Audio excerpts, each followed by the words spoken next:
Hi everybody, welcome to my Flosstube. My name is Amy. I go by Fiber Arts Amy here and on Instagram. This is Freya. I'm filming from a slightly different location today. Today is Monday, December 9th, I think, 2024. Sorry, brain, I might be missing something. That's okay, I'll figure it out. Okay, so I'm filming from a slightly different location today. Oh, you can't even see it. Here, let me see if I can move you. Oh, sorry, I'm making you sick. There's my tree. Right next to me. My room's just, we kind of moved furniture a little bit so we could set up our tree. My tree is making me very happy. We do a live tree and it just smells so lovely. I'm really enjoying having it out. Anyway, so I'm in a smaller chair. I'm sitting in a smaller chair today than I usually do. And Freya's like, there's not room for me. She's trying to figure out how to fit comfortably here with me while I film. But that's okay, we'll figure it out. So I'm here just for a normal Flosstube update. I've got a ton of stuff to show you, although I don't think it's going to be a super long video. You might be able to hear my washing machine going. My laundry room and like the dye studio is right under this room. There's like a heat vent that connects them. And I'm doing this like while the washing machine is running. For fabric. I'm gonna dye my fabric of the month today. So anyway, that's in the washer. So that's when I'm filming Flosstube as well. Fabric's in the washer and then I can continue on the process. Anyway, I hope you guys are enjoying your season, whether it's, you know, late fall, early winter, or late spring, early summer for you, depending on where you are in the world. I just thought a change of scenery in my what we call our library would be fun. Okay, so let's dive in. First of all, most of my stitching attention, of course, I'm already dropping things, has been going to Princess and the Dragon from Teresa Wentzler. I'm not going to take it out of the Q-Snap, and I didn't bring down the cover sheet for it. But I am thrilled with how this is coming. It's definitely at that point where like a single stitching session, you make so much progress that like you can really see the difference because I'm filling in so much now. So I've done a bunch of grays. I think last week I was doing a lot of grays in the cloak and filling in like there's lots of places where there's just like 1 or 2 stitches, like the brooch or the clasp for her cloak. I did some more greens. I've been filling in a little bit of the greens and the grasses as I go, but I've been focusing on her here recently, and I'm sure that will continue. Now I have the problem of where to put things after I show you. You might hear crinkle because of Christmas presents. Most of our Christmas presents are already like out and like by the tree and all of that. Oh, here, I'll show you this little guy next. So, I showed these last time. I like stitching these pouches that, Shepherd's Bush does patterns that you can stitch on them with pearl cotton. And I didn't put the buttons on this one. So I've had, I feel like it might be my failure with applying buttons, but a lot of the buttons I put on these, I feel like aren't really solidly on. I feel like they move around a lot and they tend to catch on things. And so I didn't even order the buttons for this. I could order them and put them on, and maybe I will at some point. But honestly, I was like, it's fine. It's adorable without, you don't need to put the buttons on them. It's adorable without the buttons. And then I don't have to worry about it. I don't have to fiddle with it, and it's not as expensive because I don't have to buy the buttons. So I didn't put the buttons on. I've been using this one to hold my English paper pieced hexies for my hexie trip around the world quilt. For a while there, I was sticking them in like the pocket of a like notions bag that I have that I keep a bunch of my EPP stuff in. But the rounds are getting so big that they don't fit in those pockets anymore. So I was like, oh, perfect. But yeah, I finished this one. I'm very happy with it. I like these pouches. They're super fun. Here, I'll show you what I was working on last night. So, sorry, I don't have a cover picture for this either, but most of you are probably familiar with it, at least to some extent. So I'm stitching the Farms of Hawk Run Hollow. If you've been around here a while, you might remember that last year maybe, I finished just the apple butter block, which I gifted to my husband's aunt for Christmas. She does a lot of really sweet stuff for our family, including making my sons apple butter. They love apple butter. Anyway, I did that, but then I decided I wanted to stitch the whole thing for myself. So this Hawk Run Hollow, you can adjust how it's organized, but like the pattern has it in a long, skinny, like my fabric, long, skinny, like 6 blocks on top, 6 blocks on bottom, but blocks 3 and 4 are joined, so they're a double block. So that's, I don't want to poke myself, I have a needle in there. That's the double block there. So to get this started, you guys know I move all over the place. My plan, so to speak, is to fill in all of the outlines for all of the blocks. I just elbowed my dog. She looks so uncomfortable, but she seems to be happy.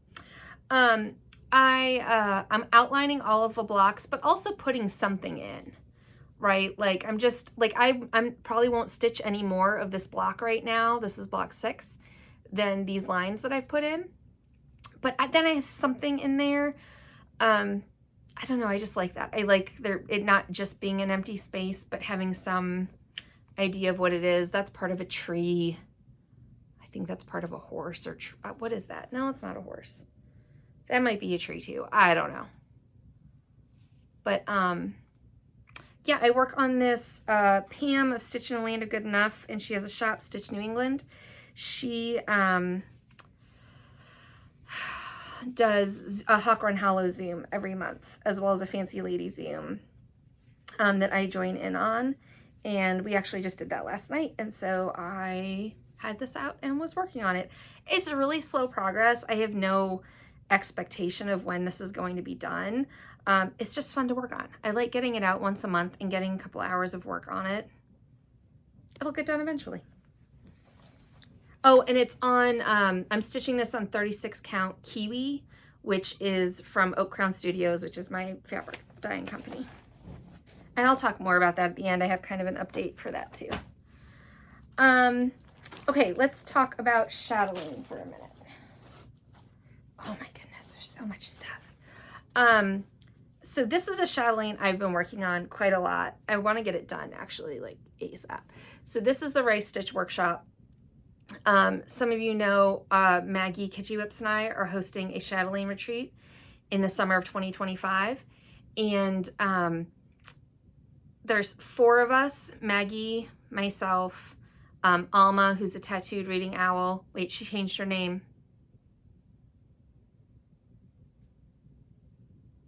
Didn't she change her name? Tattooed Crafting Owl?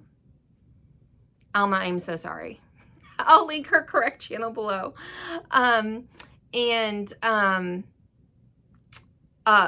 Katie Tanike, who the 4 of us are each taking one of the 4 workshops, and we're going to be helping people with the workshops and their stitches at the retreat. So I'm Rice Stitch, so I better get this done. I'm loving working on this. It's so stinking pretty. The one change I've made is the metallic the pattern calls for is gold. I'm not really a gold person. I don't mind it, especially in certain contexts. It really makes sense. But I'm not usually going to choose gold. I'm usually going to choose silver or something else, not gold. So I did go ahead and switch the gold metallic out for a silver metallic. And I'm really liking how it looks. I'm stitching this on blush, which is looking a bit washed out on camera, but it's like a really light, beautiful pink, and it has some hints of yellow kind of running through it as well. And mine's an opalescent. This was actually a test dye I did for the color. And I've just been feeling opalescent. I don't know. That day I was like, I want opalescent. I threw opalescent in there. And then I thought it was perfect for this piece to set off all those like tealy blues and like purpley blues. Oh, it's so pretty. But so here's the thing that takes the longest on this. So these are rice stitches that aren't done yet. Well, these aren't done yet either. So I have rice stitches in the corner. They're really hard to see on camera, and honestly, they're not that easy to make out in person either. I love these eyelets. So these are eyelets done in the silver metallic. But anyway, so some of her rice stitches, there's some of them in this outer border that are done with the same color. It's just one color of floss that you're doing the whole rice stitch with. But like these and some of them in the middle, here, these rice stitches are all one floss right there. I don't know if that's focusing. Anyway, some of them use up to, I think 4, it might be 5, but I think it's 4 different flosses to do a single stitch, and not in the same order. So like there's certain legs of the rice stitch that have to be done before others. So because the order is different for different stitches, I can't just like do all of one floss and then all of another color floss and all of another color floss, because they'd be in the wrong order. So that's why I have, the whole point of this is that's why I have some of the metallic on my needle, and I also have one of the, I have a water lily on my needle. I think it's cornflower blue is the name of it. I don't remember the number. So I'm kind of using both of them, because with this stitch and with these rice stitches and these rice stitches, in one of them the silver comes first and then you do the cornflower blue, and in the other one the cornflower blue comes first and then you do the silver. So I'm kind of like piggybacking both colors around, all the way around, so that because I can travel easily both of those colors all the way around the design, just in the wrong order. So, or in like an alternating order. So instead of having to start and stop, instead of having to do my silver here, stop, go over here, do my silver, stop the thread, go over here, do the silver, I'm doing the silver here, then doing the cornflower blue here, and then the silver, then cornflower blue here, and I actually can travel the silver down here and then up there. And then I'll do the silver here next, and then take the cornflower blue from here to do the silver. So does that make sense? You might not even care, but that's what's been like occupying my stitchy brain lately, is figuring out how best to organize my stitching on this, because I don't want to be starting and stopping my threads all the time, especially that metallic. I tend to have to like do an S with a metallic to get it to actually stay put. I know some of you have the same experience. Even if you go down and back in the back of your work to like anchor it, sometimes it'll still pull out because it's so slippery. So that's kind of a lot of floss to like lose to just the anchoring. So I don't want to have to do that over and over and over again. Anyway, I'm enjoying it very much. I love the way it's working out. I think it's stunningly beautiful, and I can't wait to have that done. So that I've been working on quite a bit. I think I showed this last time. This is my start on Water Garden. So Maggie, Kitschy Whips, and I are hosting a sale to stitch Water Garden in 2025. The goal for us is to stitch it, the whole thing, in a year. I don't know if we'll make it to in a year, but we're going to do our best. We're going to split it up into 12 parts for anybody. Excuse me. I have a whole video on my channel here about the Water Garden sale. So if you're interested, please, it's probably like 3-ish videos back. Take a look and please join us if you're interested. This is my small start so far on the Water Garden sale. So some people do all kinds of interesting things for New Year's Eve, like for New Year's Eve stitching. Some people, there's, I think a few years ago, something started where people would do like 12 starts in the 12 hours leading up to New Year's. And I think what I did last year, because there's no way I'm doing that. I have so many whips. I love starting things, but I don't love starting that many things back to back. Like, I want to put more hours in on something before I want to do another new start. Anyway, some people like touch 12 whips in 12 hours. I think what I did last year, and my brain might be confusing this, I might have done like, it might have been for like a 24-hour thing, but I don't think so. I think what I did last year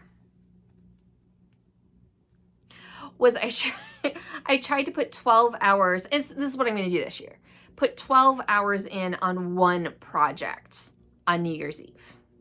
That's what I'm going to try to do. And it's going to be this project to get like a really good jump in and be able to knock out, like I need to like stay ahead on the sal, right? So, and hopefully I'll put some stitches in before then too. But, yeah, this is, that's what I'm going to do. New Year's Eve, I'm going to be rocking out this chatelaine and, seeing if I can get 12 hours of stitching in a day. Now that's really hard for me. That is not a normal thing that happens, but I will make a point of taking the day off of work. I might give my kids more access to their video games than they usually get. And we're going to see if I can get 12 hours in. This is what my chart finally came. This is what the pattern looks like. It's just the water garden from Shadling. I ordered my supplies from European Cross Stitch. This is a very inexpensive chatelaine, as chatelaines go, to kit up. It doesn't have nearly as many specialty things, specialty threads and whatnot. I'm so sorry, Freya. I don't mean to be disturbing you. We'll go to my regular stitchy chair when I'm done. Look at the beads. I love the way stuff comes from European Cross Stitch. So she sends you like just what you need, right? Plus a little cushion, but these little tubes of beads they just bring joy. When the package came, my daughter was in the kitchen with me and I picked it up and I heard it shake and I was like, I know what it is. And I shared the joy of shaking the package with my daughter. The needlepoint ink silks are optional. You can just use DMC, but I love stitching with silk, so I decided to go for the silks. And then there's, see, gold. Martina uses a lot of gold in a lot of her designs, which is fine. It's just for the rice stitch I wanted to go silver. What was I going to say? Oh, I should mention I'm actually stitching mine on a standard fabric. For those of you who did order fabric from me for the sale, the last batch came out of the dryer last night and it's all dyed. It just needs to be finished being pressed, tagged, shipped. You're all going to have your orders shipped out well in advance of when you should need them, as long as you're in the US. If you live in Canada, I don't know what's going to happen. If you live in other parts of the world, it'll be shipped out, before Christmas, probably well before Christmas. And I'm hoping it'll get to you in time. Okay, what's next? All right, I'm going to show you things mostly in the order in which they're stacked. So we're going to intersperse like shopping with actual stitching, okay? So this is a kit I got. I've been trying to really, and succeeding, honestly, and really scaling back my shopping. However, this kit showed up on eBay, I think last week or maybe 2 weeks ago, and I don't think I've ever seen it before, and I lost my mind. It's the Heritage Collection by Elsa Williams. I do love Elsa Williams. Like, consistently, I really like her stuff. I bought a bunch of her kits, like, back in the day when I first got into cross stitch. And hers are some of the kits that I tend to really gravitate to and that I've continued to buy, like, in recent years. I love her aesthetic. How awesome is this? And I'm thinking about some of my friends in particular right now. I'm thinking about Catherine, Needleberry Stitcher. You're going to love this. Sarah Stitchin' Mommy. I think you would love this. Look at the carriage and the ladies. Now, it would be better if you could make out more of the dress. Is that, I think that might be a lady and her husband. But isn't that beautiful? I love the house. Look at the detail of the gingerbread on the house. Oh, I love everything about this. I even love the flowers that are down here. Sorry for the glare of my ring light. Oh, I love it. I love it. Anyway, I haven't opened it yet. I'm not going to start it yet. This is something that to me is going to be like a treat. Someday when I'm either really depressed and need a pick-me-up, or I'm in like a really good mood and feel like I deserve something special, that's when this is going to come out. And some of you know I love organizing floss. This makes me so happy.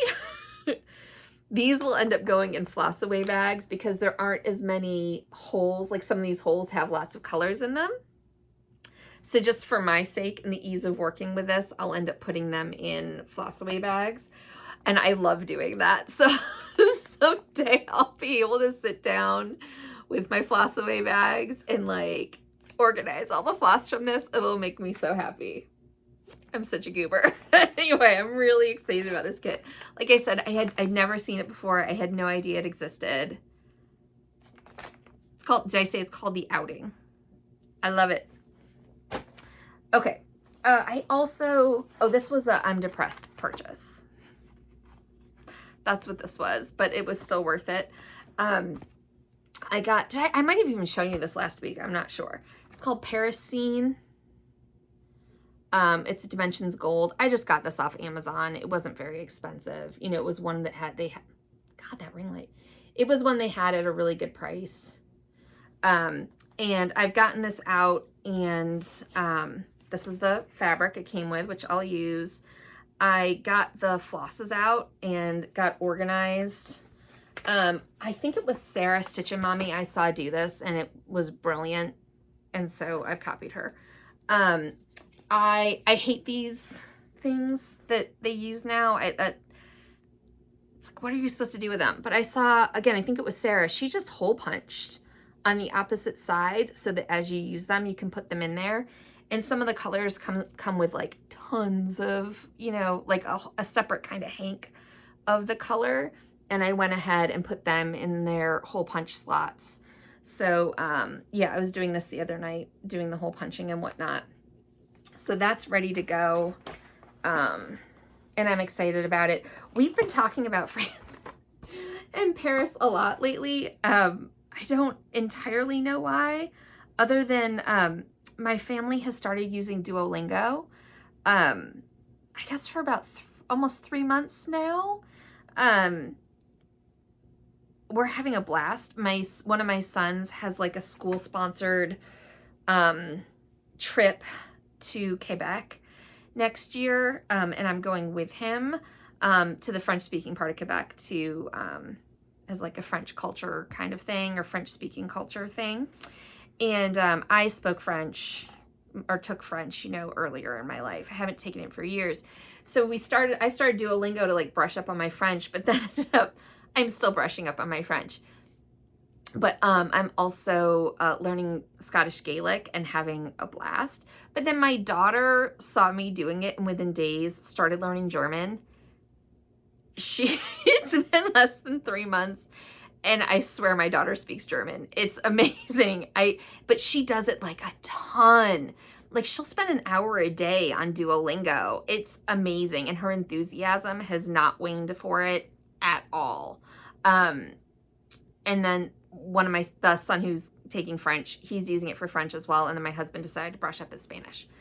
I don't know that any of you care about any of that other than to say we're having a blast using Duolingo. And one day I'm going to get back to Paris and use my French. It makes me happy. And so this kit makes me happy.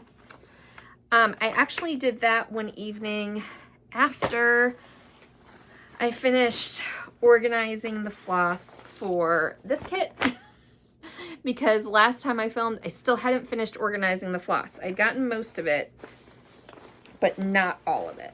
Now it is all organized.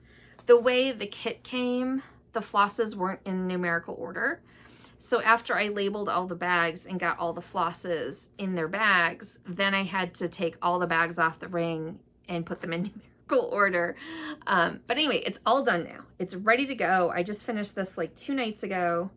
And so certainly before I film next time, I will be, I'll be starting this.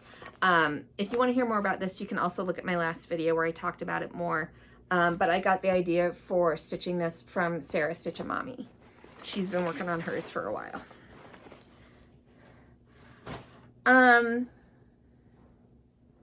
What's next? Okay, here's kind of like some of my plans. So some of you might remember I pulled this out and started it last year. This is a Letty Stitch kit that's enormous. Let me see if it says on here its size. I don't know how big. Oh, wait. It's 12¼ inches high and 36.8 inches wide. It's 3 feet wide. I love this winter scene so much. It's beautiful. It's this enormous kit. I have never finished something from Letty Stitch. I do have a couple of them started. Oh, beads. I don't want to lose the beads. Oh, they're attached. Okay. So the floss comes like this. I mean, some of these colors I have tons of. Sorry if you can hear the beeping. That particular beeping is my dishwasher. Ran the dishwasher this morning. This is my pathetic start. That's it. And I did this last year, probably in the fall of 2023. And that needs to change. So this is also something I want to work on here in the coming weeks. This is probably going to be a 40-year project if, knock on wood, I live that long. Where's some wood? There's a tree. Knock on wood. If I live that long. It's just... Sorry, Freya. It's just huge. But it makes me happy. So, I'm going to work on it. Something else I took out the other day, I wanted to work on something small and quick. And I have this pattern I got at Stitch North, I think this year. I'm a sucker for like little things that go in boxes and stuff, and like little things you can display, little like knick-knacky stuff. So I have everything to stitch this. I have the box. I had to order the box. I got that. And I have the thread pack that has all the silks for it, and I have the wool felt package for finishing everything with the little ruler in it and everything. So anyway, I've still barely started it, but I did get a length of thread in on it the other day. This is just the shepherd's crook. I am probably going to change what it says. I have some ideas for what to do for that, but I'm stitching it on my fabric. It's probably a 32 count, might be 28, I don't know. Rough Ocean from Oak Crown Studios. And it was just nice to pull this out. And I'd kind of like to, I have a lot of like kits for stitchable items around here. And lately I've just been in the mood to like knock some of those out. And I'm knocking things everywhere. Knock some of those out and kind of whittle down my stash of some of those things. And they're quick and easy stitches. I'll have to get the thing I dropped later. I'm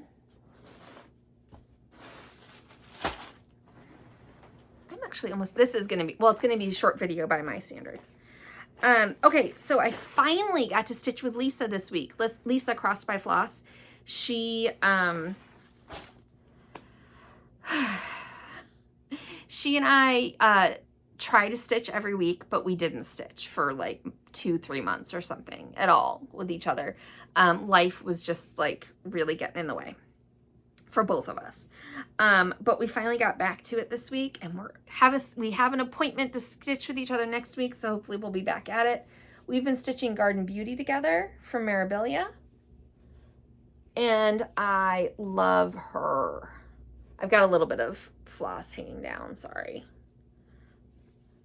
I absolutely love her. I was working on filling in skin and part of this upper part of her sleeves and her dress this last time we met. There's nothing like a Mirabilia. This just makes me so happy. I was working on some of the ribbons too. There's like black and some of these ribbons hanging down from the flowers. I definitely, this week I was like some of those smaller areas where you just have a few stitches here, a few stitches there. That's kind of what I was doing, working on filling in the top of her, because there's still quite a bit at the bottom that needs to be done and filled in. I kind of want to get the top done. So she's beautiful. I love her. This is on a very old silk weaver. It was one of their like one-offs that they used to like do like I want to say it was on Thursdays at like 2 or something. They would put up some individual fabrics that were slightly imperfect for sale. Anyway, it's one of those. Okay, this is one I really wanted to show you guys last week, but I forgot it. I left it upstairs. Let me find the cover picture first. Make sure I'm not showing the chart. All right, so this is one of my oldest whips. This is from Enchanting Lair. It's Winter Solstice. I love it. I think it's absolutely beautiful, and I have barely touched it in the last 20 years. But she's beautiful. I have a lot of these old Enchanting Lair designs, and this is where I am. So there's actually at least 2 different colors in the tree. There's black and there's also a dark brown. And so I was going in and working on some of the tree. So you can see, can you see? The moon there behind my tree. I've got some done down here too of like her dress and whatnot. But yeah, I was going back and working on that tree. I think I'm going to work on her a bunch this winter and see how far I can get. I say that, right? Like, I just don't have that much stitching time. But if I can get Princess and the Dragon done, then I'll have more time to devote to other things. And I'm hoping work's going to like calm down a little bit.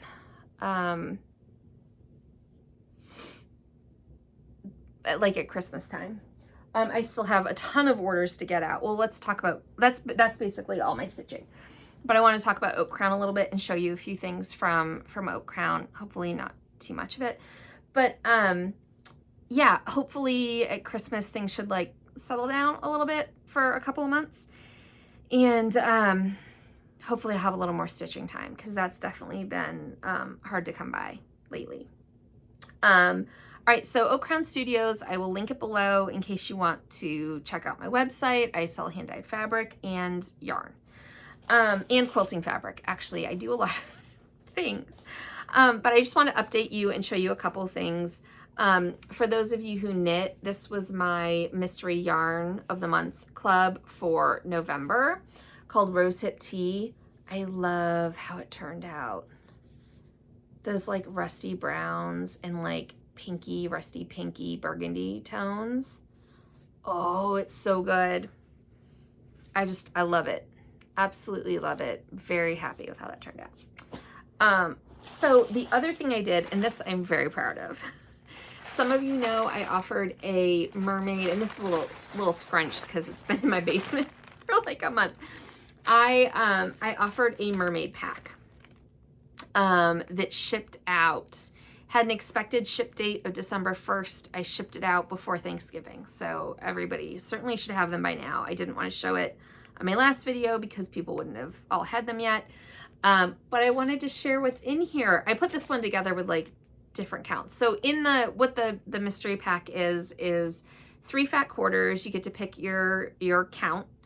Although they're all fat quarters. I didn't do fat halves for this. You get to pick your fabric and count, and then throwing in some other goodies. Now I have to say I went overboard on this one. It was my first one. I got a little shop happy, and I put in, like, honestly, too much. So I won't be able to spend quite as much on the inner workings of them in the future, or I may end up raising the price just a little bit so I can keep putting in tons of really cool stuff. This was so much fun to put together. So I just want to show you what was in here. I bought my tealy kind of aqua blue tissue paper for them. So in here, I'm going to show you the fat quarters first. I am so in love with these colors. So this is River Cruise. This one is a 28 count opalescent linen. This is River Cruise, and I love this color. It is a like really deep periwinkle blue. And so what I did actually was I based the 3 fabrics I based on 3 different habitats you'd find mermaids in. There's like a whole little story in there that I printed out. I've got a card I printed out. The whole little story about why I chose the colors I did. This is what the fabrics look like together. Now remember, if you ordered them on Lugana or Ada, like they can look different, okay? But these are the colors. So this one's River Cruise. This is for those mermaids you might find in colder river habitats. This one's Splash. Now some of the Splash came out, so Splash has blue and green in it. This one's a 36 count or a 40 count. Feels like 40. It's a 40 count. It's not coming out great on camera. It has blue and green in it, and some of the pieces lean much more heavily blue, like this one, and some pieces lean much more heavily green. So yours might look greener than this one. This is a particularly blue color, but this is Splash, and I love it. And this is like more what most people think of your standard Caribbean mermaid. See, in some pieces, this is more like what took front and center.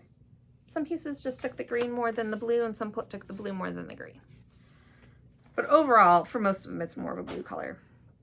And then this last one, I'm very proud of. This one I called Naiad. And this one, okay, if you've ever read, I was thinking of like Fablehaven.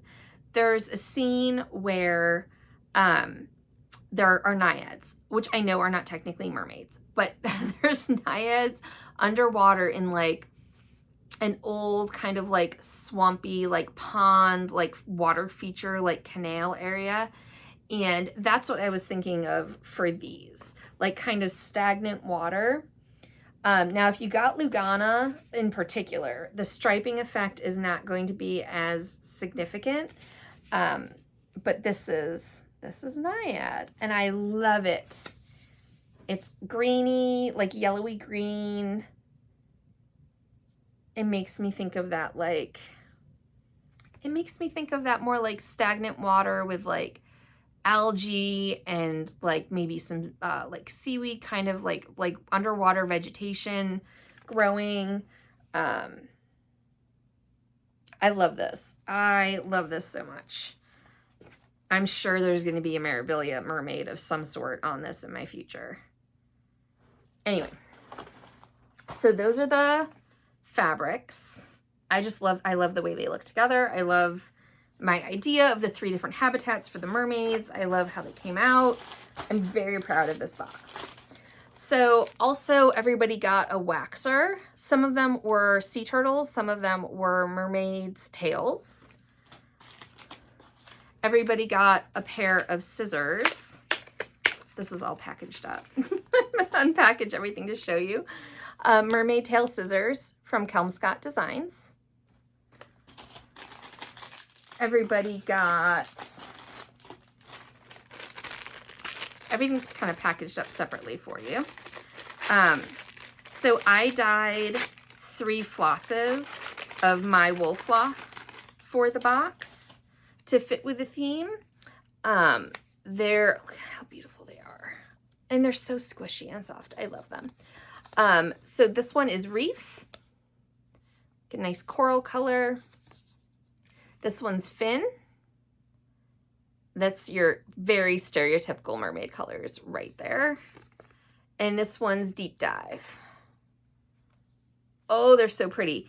And most of my flosses in my standard line on my website are only slight, like they're tonal. It's one color. There's lighter and darker sections on the skein. For this, I really wanted to do some that were more, as I continue to drop things, more highly variegated. So especially like Reef has pinks and oranges in it. I mean, it's much more highly variegated. And Fin, same thing, like obvious blues and greens. It's obviously more than one color. Deep Dive, because it's so dark, you can't tell quite as well, but you got lots of different tones of blue in there. So I was really, really proud of those and happy with how they turned out. And then I loved my little repackaging. I also put in a skein of water lilies. This is Ocean Breeze. Look at how pretty. And I love water lilies. And I also put in a skein of, or a ball of Valdani silk floss. I don't know if I can read without my glasses on. I don't even know if it has the color name on here. If it does, I can't read it because I don't have my glasses. But again, like oceany, this is a more like cold water oceany color to me because it's focused really well. It's got kind of more of the grays and kind of like the icier tones. And I really wanted to do things for this pack that weren't just tropical blue-green, but fit kind of the wider range of mermaids that you find out there and the different habitats you can find them in. So anyway, this was my mermaid pack. I'm really proud of it. I hope those of you who got it really enjoyed it. It was so fun to put together. I mean, tons of fun to put together. So I'm doing it again, but I'm doing a fairy pack next time. So my fairy pack has an expected ship date of March 1st. So I say expected ship date because I don't want y'all to come at me if it goes out like March 3rd, right? When I say an expected ship date of March 1st, that's because I plan to get it out before that, hopefully by a week or two. But, you know, things happen. So I'm not going to share my idea for it here because I want it to be a surprise for the people who have bought the pack. But I am super excited about it. Just like for the mermaids, I had this idea of approaching it from like the different habitats. I have a different idea about how to approach the fairies, and how to approach what the colors are going to be for the fabrics that are included. Again, it'll include 3 fabrics plus other goodies that are a mystery. And I'm really excited. A bunch of people have ordered it. If you want it, I'll link it below. Head over to my website and grab it. I'm going to shut off the ordering for it. Like December 31st will be the last day you can order the fairy pack. Again, it's ship date of March 1st, expected ship date of March 1st. And then I don't know that I'm going to do another one of these, like kind of themed packs until next fall. I might, but I wouldn't count on it because I have to like also plan around the retreats, right, that I'm doing. I've got a retreat in July and a retreat in October, and I also do exclusive fabrics for those and mystery fabrics for those. And I want to make sure I can meet all my commitments. I don't want to overcommit. I'm already learning doing oak crown that sometimes I need to pull back my focus a little bit and like try not to do so many like different things, especially since I'm mostly still a one-woman show.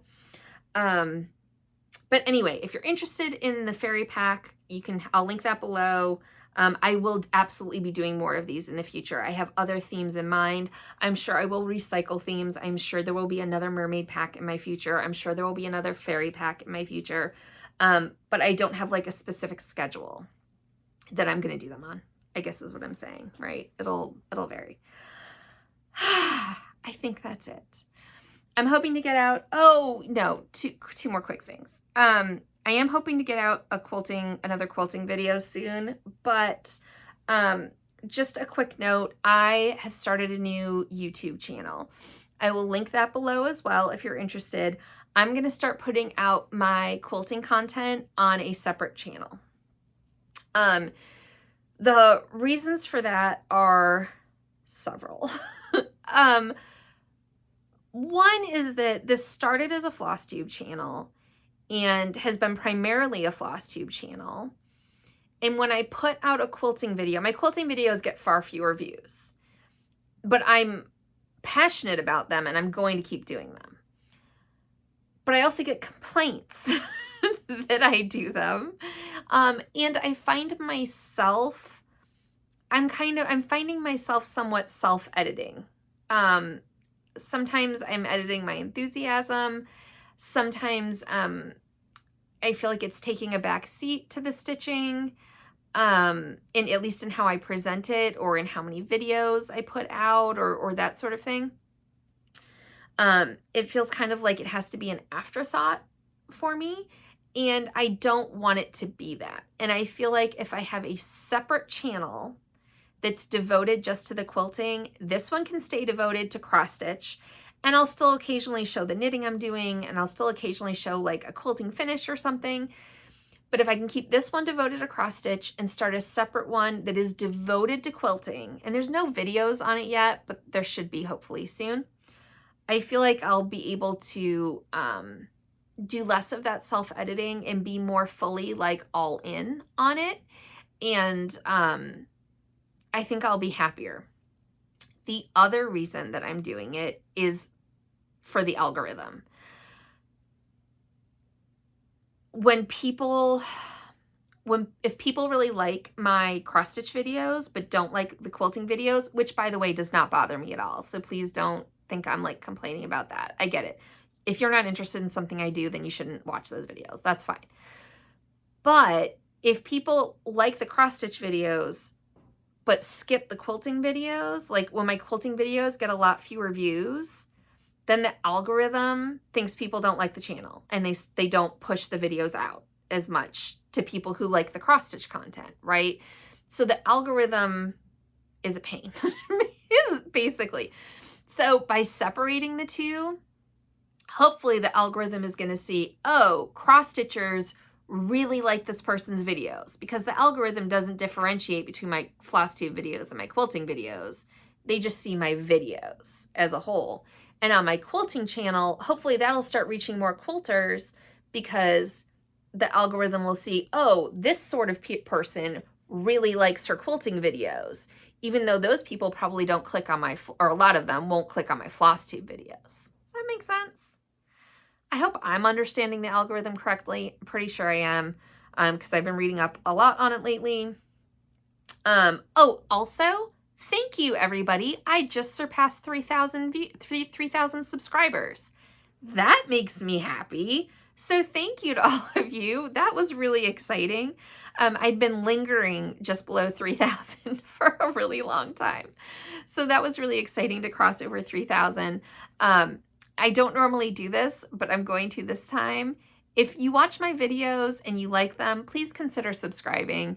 I did go in the other day and saw that, just like so many people say, more than half the people who watch my videos are not subscribed. So it would be awesome if you'd subscribe. That would just, again, help tell the algorithm that people like my videos, which would get, my videos recommended to more people, and hopefully I'd, reach a broader audience and get to know more people. And that would just be a blast to get to know even more people.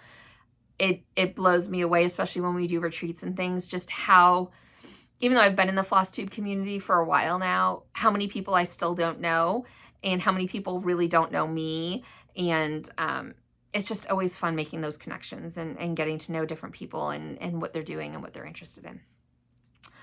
Okay, I think I'm going to end it there. I apologize if you don't like the sales pitchy thing at the end, but it is a huge part of my stitching life is my business and dyeing fabric every day and doing that. So I want to share it because it's part of my stitching life that I'm involved in. Okay, I don't know that I'll be back before the holidays, so whatever you celebrate, or even if you celebrate nothing, I hope you have a wonderful end to 2024. I'm really excited to see what other kind of New Year's Eve stitching people do.